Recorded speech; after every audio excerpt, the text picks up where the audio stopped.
Jina naitwa Mwanahamisi Mbwana Mwenye Amiri, mkazi wa Majengo. Huduma sio mbaya, namshukuru Mungu na nimeshapatiwa huduma, bado nasubiri, naendelea na process kwa maana nimeingia kwa daktari, nasubiri muendelezo wa tiba. Wazo la hospitali ni nzuri kwa sababu wamewarahisishia, kwa sababu watu wengi hawana uwezo wa kwenda mbali kupata tiba hii. Sababu tiba hii inapatikana KCMC, Dodoma na maeneo mengine.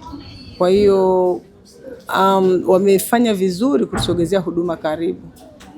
Nashauri mkoa wa Manyara uwe na madaktari bingwa endelevu wa kila kitengo. Ambao hawajapata taarifa, nadhani waendelee vyombo vya habari viendelee kutangaza na magari ya matangazo yaendelee kupita, kwa sababu wengine walikuwa bado labda hawajapata taarifa, hawajasikia matangazo, waweze kuja na kupata huduma hii. Kwa kweli huduma ni nzuri. Kwa sababu nimeshatibiwa KCMC, nimeshatibiwa na Dodoma pia. Tofauti ni kwamba katika mkoa huu, kwa sababu hii ni hospitali ya mkoa, mara hiyo wamefanya vizuri zaidi, wameimarisha huduma zao.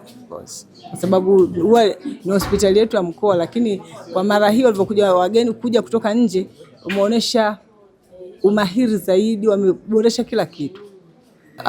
Wazungu tumewaona sana, lakini ndio tumeletewa Manyara sasa. Kwa hiyo ndio maana nimesema wameboresha. Kwa maana wamekuja wazungu kutoka Marekani, wanaendelea kutuona.